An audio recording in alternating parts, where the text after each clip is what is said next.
तो जय भीम। एक बार सभी लोग मेरे साथ पहले जय भीम बोलेंगे क्योंकि बड़ी सुस्ती आ गई है और सभी ऐसे ही बैठे हैं। तो मेरा सभी को जय भीम। आवाज बिल्कुल नहीं आई। अभी खाना बन रहा है, पीछे मिलेगा खाने को, थोड़ी सी मेहनत कर लीजिए। सभी को मेरा जय भीम। बहुत अच्छे। तो सबसे पहले मैं शुरू करती हूँ। करुणा के सागर, मानवता के मालिक, हिंसा के शत्रु, सीलों के पुजारी, भविष्य के ज्ञाता है जीवन निर्माता। तुम ही मार्ग मध्यम के हो जन्मदाता, बुद्धं व धम्मं व शरणं गच्छामि, करती हूँ वंदन मैं वंदना तुम्हारी। और इसके साथ ही ज्ञान के प्रतीक, अज्ञानता के नाशक, समानता के सैनिक व बुद्ध के उपासक, संसार का इकलौता संघर्ष का सितारा, संविधान का रचयिता भीम बाबा हमारा, निकल पड़ा जो घर से इस देश के सेवार्थ, करती हूँ वंदना उसका मैं वंदना सिद्धार्थ। और इसके साथ ही आप सभी को संत रविदास जी की जयंती की ढेर सारी शुभकामनाएं। वक्त कम है लेकिन आज बड़े लंबे समय के बाद अपने धरती, अपने क्षेत्र में खड़ी हूँ, कुशीनगर में। सारे मेरे अपने लोग हैं, सारे जाने पहचाने चेहरे हैं। तो मैं चाहती हूँ कि थोड़ी सी मैं बातचीत करूँ क्योंकि कविता तो मैं सुनाती ही रहती हूँ। और आज जब मैं इतने लंबे समय के बाद यहाँ खड़ी हूँ, माइक ठीक कर दीजिए, घर का प्रोग्राम है, मैं कुछ कह नहीं सकती। कहीं और होती तो मैं पेमेंट बढ़ा देती फिलहाल। तो मुझे ऐसा महसूस हो रहा है जैसे किसी बच्चे को भेजते हैं पढ़ने के लिए बाहर और वो 4-5 साल बाद घर डिग्री लेकर आता है अपने परिवार में। तो मुझे वैसा ही फील हो रहा है क्योंकि जब मैं यहाँ से गई थी तो मैं सिर्फ वंदना सिद्धार्थ बन के गई थी, लेकिन आज जब मैं आपके बीच आई हूँ तो मैं राष्ट्रीय कवित्री वंदना सिद्धार्थ का टैग लेकर आपके बीच आई हूँ। तो ये मेरे लिए बड़ी बात है और बिल्कुल आसान नहीं रहा मेरे लिए, बहुत निराशा मिली। आपके ही बीच से एक पर्ची, जब जैसे भी एक छोटी सी बच्ची यहाँ पे पढ़ रही थी, उसे देखकर मुझे अपनी याद आ रही थी कि ऐसे ही बीच से एक पर्ची आती थी, मेरे पापा भेजते थे मंच तक कि एक मौका चाहिए। और मैं निराश होती थी, लेकिन पापा मेरे बहुत मोटिवेट करते थे मुझे कि कोई बात नहीं, अगर आज तुम्हें मंच पे जाने का मौका नहीं मिला तो कोई दिक्कत की बात नहीं है, कल तुम्हारे लिए देश भर में मंच लगाए जाएंगे। और आज वो दिन है कि देश भर में मंच लगाए जाते हैं और मैं जाती हूँ, आपकी बेटी, आपकी बहन स्पेशल गेस्ट के तौर पे जाती है। तो ये अच्छा विषय है। और अभी कुछ ही दिन पहले मैं महाराष्ट्र में गई थी, मैं इस बात का जिक्र जरूर करना चाहूँगी कि अभी कुछ ही दिन पहले मैं महाराष्ट्र में गई थी। संविधान दिवस का प्रोग्राम आयोजित हुआ था जिसमें 3 लैंग्वेज के कवि बुलाए गए थे, महाराष्ट्र, उर्दू और हिंदी, जिसमें कि उर्दू की तरफ से जाने माने शायर राहत इंदौरी साहब के बेटे, उनका प्रोग्राम था। और मराठी की तरफ से बॉलीवुड शायर थे प्रणय सकलज, और हिंदी की तरफ से आपकी बेटी वंदना सिद्धार्थ को बुलाया गया था, ना कि सिर्फ यूपी हिंदी लैंग्वेज को रिप्रेजेंट करने के लिए। तो ये आप सभी का प्यार है, आप सभी का आशीर्वाद है, आप सभी मुझे देखते आए हैं। कुछ लोगों का मैं विशेष धन्यवाद जरूर करना चाहूँगी।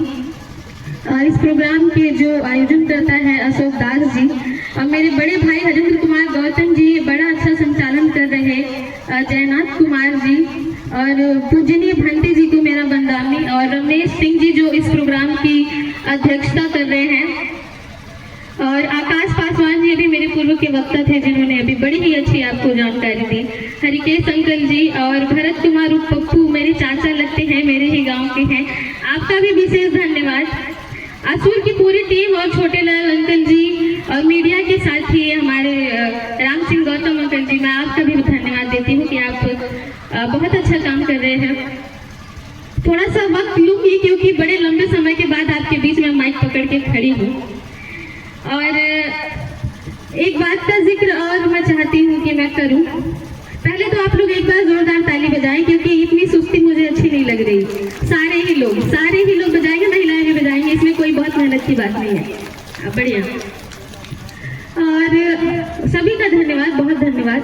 और एक बात मैं और चाहती हूँ मैं बोलूँ। अच्छा, मेरे साथ ये दिक्कत है, कई लोग मुझे कहते हैं कि तुम कहती तो कवयित्री हो खुद को, लेकिन तुम्हारी बातों से लगता है कि तुम और देखने में तुम अभिनेत्री लगती हो। लेकिन आकाश जी है, मैं आपका अभी मैं उनके कमेंट पढ़ती रहती हूँ, तो वो मुझे कहते हैं नहीं आप आज की सावित्री लगती हैं। तो आपके ऐसे जो मेरे लिए कमेंट आते हैं मुझे बड़ी खुशी होती है और कहीं ना कहीं मेरा हौसला बढ़ता है और मैं कोशिश करती हूँ कि मैं और अच्छा काम कर सकूँ। आपने बड़ा ही सराहा मेरे काम को। चूंकि वक्त कम है, मैं चाहती हूँ कि मैं जल्दी से कविता सुना दूँ। आज मेरे घर से पहली बार मेरी नानी, मेरी दादी और बहुत सारे लोग आए हैं, तो मैं थोड़ी सी नर्वस भी हो रही हूँ और मुझे ये मंच बिल्कुल नहीं लग रहा है। मुझे ऐसा लग रहा है कि मैं अपने घर में ही खड़ी हूँ और कविता सुनाने वाली हूँ। एक कविता मैं चाहती हूँ, अभी मैं जब नागपुर गई थी तो मैंने ये कविता वहाँ पे पढ़ा और लिटरली वहाँ की औरतें उनकी आंखों में आंसू था, वहाँ के पुरुष भी सारे भावुक हो गए जब मैंने माता रमाबाई की वो कविता पढ़ी। और वो इसलिए जरूरी है यहाँ पे पढ़ना क्योंकि महिलाएं हैं, सुन रही हैं। और अगर माता रमाबाई का योगदान जो है वो नहीं रहा होता, अगर माता रमाबाई ने बाबा साहब को बाबा साहब डॉक्टर अम्बेडकर नहीं बनाया होता, संविधान बाबा साहब लिखने में सफल नहीं हो पाते, तो आज हम यहाँ पे रविदास जयंती भी नहीं मना रहे होते यकीनन। तो मैं चाहती हूँ कि मैं उनके लिए कुछ पंक्तियां मैं उनको समर्पित करूं जो कि बड़ी सराही गई। एक यहाँ से ठीक है, ठीक है। तो मैं चाहती हूँ कि मैं वो पढ़ूं और आप महिलाएं हैं बेहद बहुत ही अच्छी तरीके से समझेंगी, क्योंकि अगर आपका बच्चा खेलते खेलते गिर जाता है तो आपको बड़ा दुख होता है। लेकिन माता रमाबाई ने जो त्याग किया, अपने 4 बच्चों की कुर्बानी दी और बाबा साहब से अपने अंतिम ठीक कर लो भैया कि साहब मैं तो, जब उनका अंतिम समय चल रहा था कि साहब मैं तो ये दुनिया छोड़ के जा रही हूँ, लेकिन आप मेरे 7 करोड़ बच्चों का ध्यान रखना और उनको जो उनका हक और अधिकार और सम्मान है वो आप दिलाना, और मेरा साथ तो यहीं तक था। बहुत सारी बातें हैं कहने को, लेकिन ये बात जो मैं कविता ये पढ़ने वाली हूँ ये बाबा साहब की भावनाएं हैं। बाबा साहब जब अमेरिका में थे और एक पत्र लिखते हैं माता रमाबाई को, तो उसमें उन्होंने बहुत सारे जिक्र किए थे कि मैं अच्छा पति नहीं बन पाया रामू कहते थे बाबा साहब माता रमाबाई को। तो मैं वहां से सुनाती हूँ कि मैं अच्छा पति नहीं बन पाया, अच्छा पिता नहीं बन पाया, जैसे सारी महिलाओं को जो सुख सुविधा मिलती है वो तुम उनसे वंचित रहती हो और मैं नहीं दे पाता हूँ, क्योंकि बहुत सारी उनकी पड़ोस की औरतें ताना मारती थी कि ये देखो बैरिस्टर की बीवी सर पे उपले लेके जा रही है। ऐसे बहुत सारे किस्से हैं। मैं वहां से बाबा की भावनाएं जो है वो व्यक्त करती हूँ, सुनिएगा। आप एक एक लाइन से जुड़ पाएंगे। भैया माइक ठीक रखना, ठीक है? हाँ, अच्छा, ओके। 4 पंक्तियां पहले निवेदित करती हूँ, उसके पहले एक शेर। वो शेर इसलिए क्योंकि इतनी सुस्ती है उसके लिए कि मुफलिसी हमें मंजूर है पर आकाश जी मुफलिसी मतलब गरीबी, क्योंकि हम मान सम्मान वाले लोग हैं, स्वाभिमानी लोग हैं, मेहनती लोग हैं। मुफलिसी हमें मंजूर है पर अपमान हमें बर्दाश्त नहीं। मुफलिसी हमें मंजूर है पर अपमान हमें बर्दाश्त नहीं, और हम आग भूख की सह लेंगे पर इज्जत पर आघात नहीं।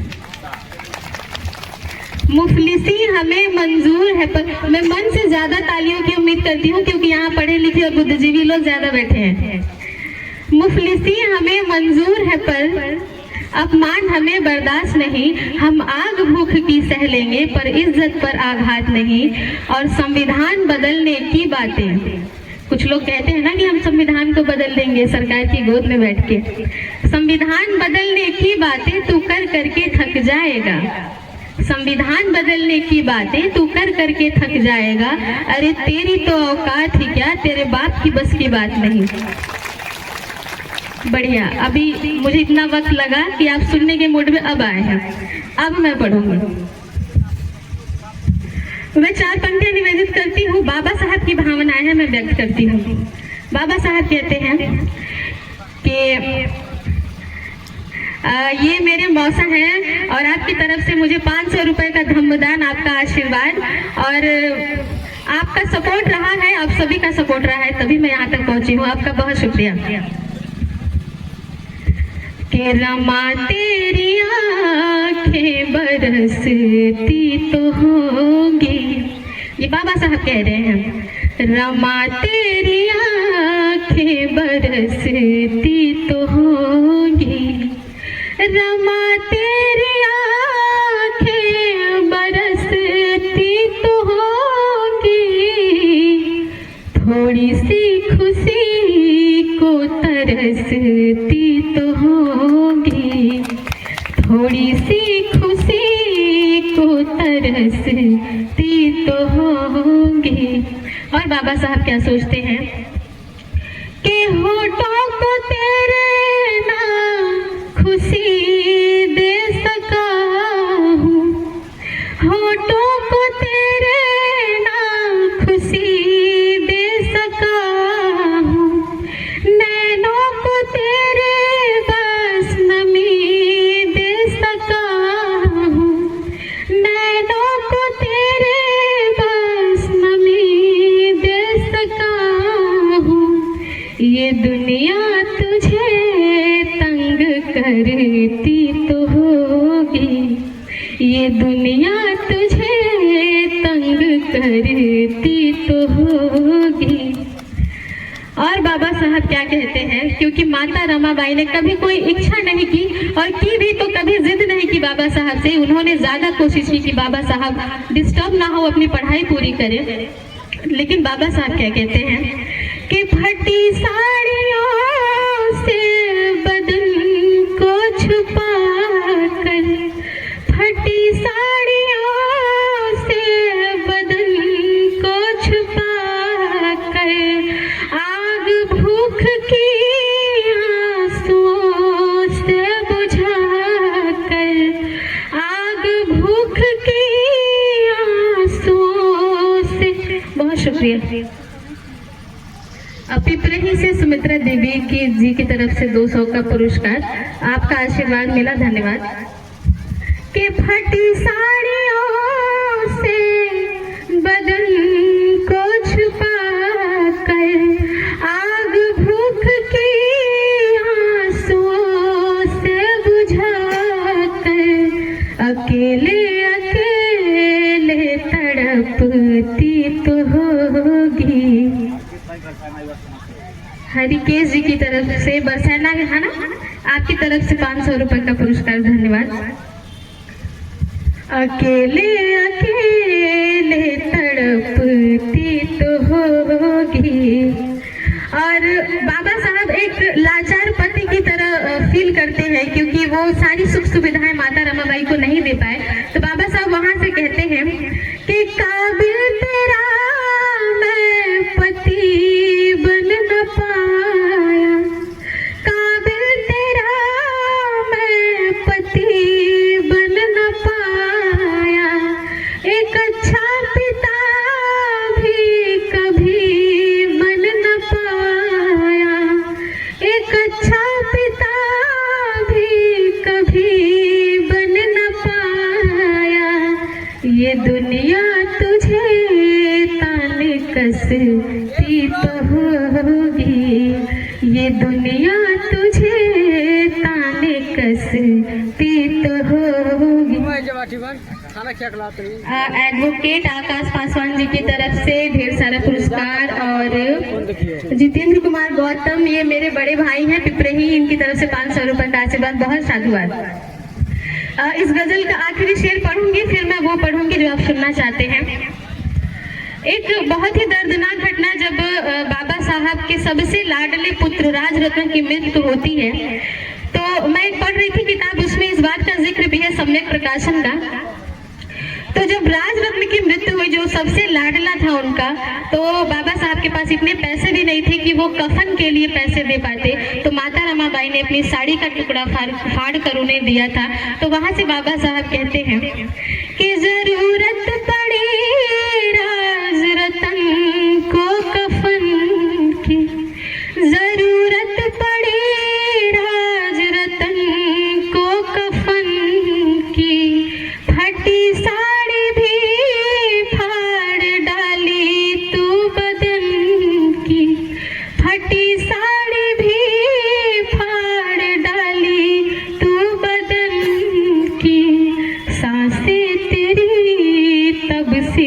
सकती तो होंगी, सांसें तेरी तब सिसकती तो होंगी, सांसें तेरी तब सिसकती तो होंगी, रमा तेरी आँखें बरसती तो होंगी।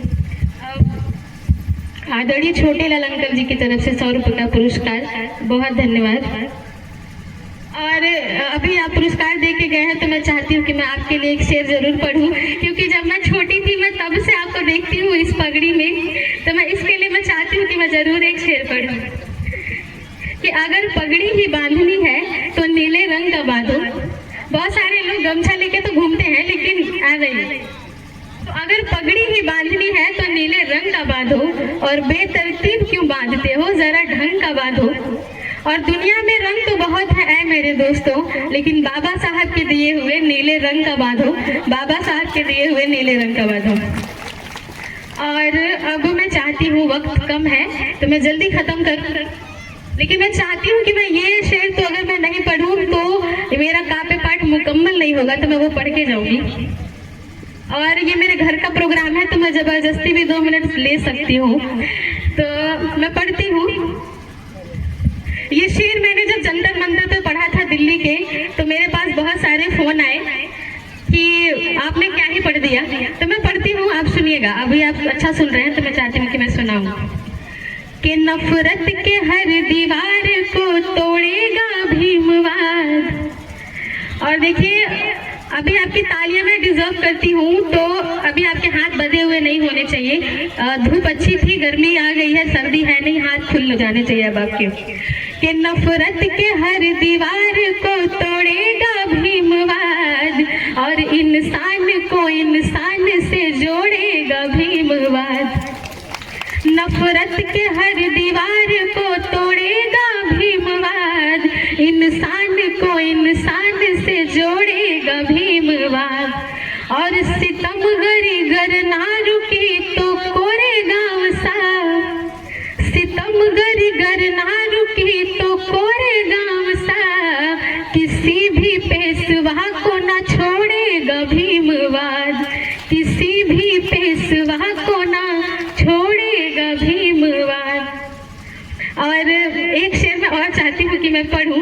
अभी दिल्ली में चुनाव चल रहे थे और मैंने वहाँ से पढ़ दिया, तो मुझे बहुत सारे सलाह के साथ साथ धमकी भरे भी फोन आने लगे कि आपने क्या पढ़ा है, मुझे पता है आप इशारों में किसकी बात कर रही हैं।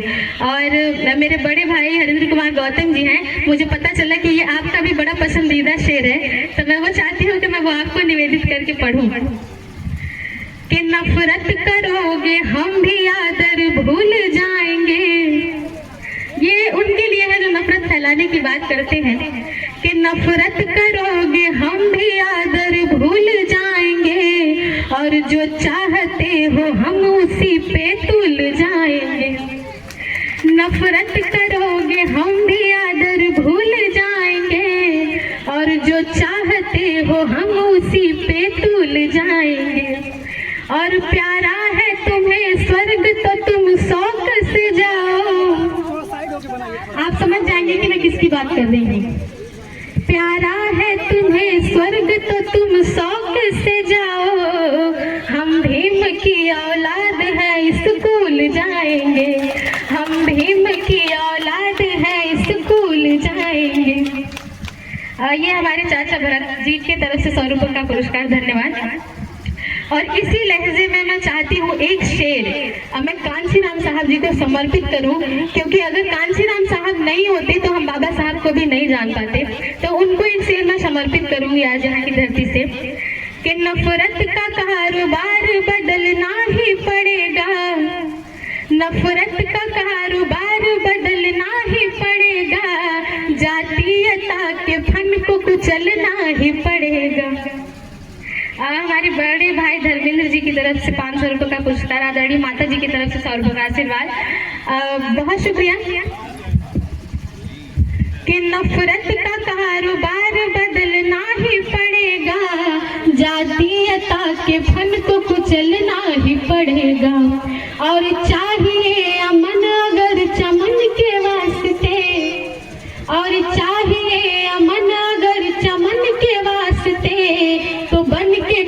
काशी राम निकलना ही पड़ेगा, तो बन के काशी राम निकलना ही पड़ेगा। बहुत शुक्रिया, अच्छा सुन रहे हैं आप। और माताएं बहनें बैठी हैं, मैं चाहती हूँ एक शेर मैं आपको निवेदित करूं, क्योंकि जो लोग ये गलती करते हैं हमें कमजोर समझने की, तो वहां से मैं 4 पंक्तियां लेती हूँ, क्योंकि आज जितनी भी महिलाएं अभी यहाँ पे मंच पे थी, असुर की पूरी टीम और एक छोटी सी बच्ची यहाँ पे सुना रही थी, तो ये आगे चल के झलकारी और सावित्री ही बनेंगी। तो मैं अपनी ताकत, हमारी समाज की महिलाओं की ताकत बताना चाहती हूँ। मैं वो पढ़ती हूँ कि सावित्री बन के ज्ञान का दीपक जलाएंगी, ये बिल्कुल नया है। सावित्री बन के ज्ञान का दीपक जलाएंगे, झलकारी बन के दुश्मनों का सर उड़ाएंगे। कि सावित्री बन के ज्ञान का दीपक जलाएंगे, झलकारी। मेरी नानी है और आप ही के पैसों से मैं यहाँ तक आके खड़ी हूँ, आपका बहुत धन्यवाद। आज के मुख्य विधायक जी की तरफ से 500 रुपये का आशीर्वाद, श्री राम जी की तरफ से मुझे ढेरों आशीर्वाद, 500 रुपये का पुरस्कार, बहुत शुक्रिया।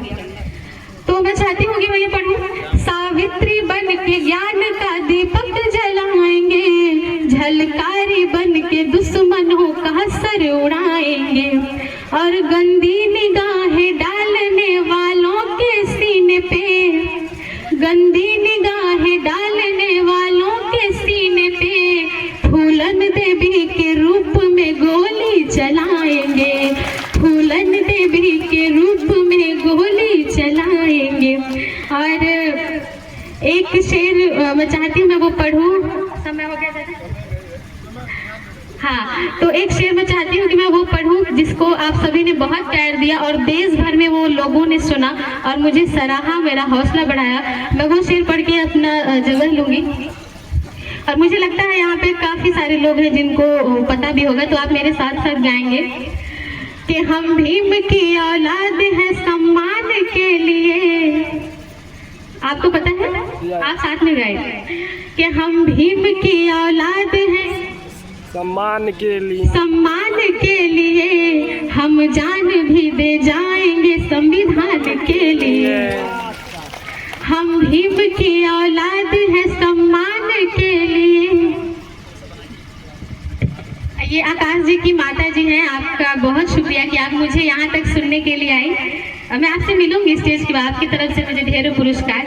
ये स्पेशली गोरखपुर से चल के मेरे लिए अभी तक बैठी हैं, क्योंकि इनकी तबीयत खराब है और इन्हें जाना भी है। आपका प्यार है, ये बहुत शुक्रिया। कि हम भीम की औलाद हैं सम्मान के लिए और हम जान भी दे जाएंगे संविधान के लिए।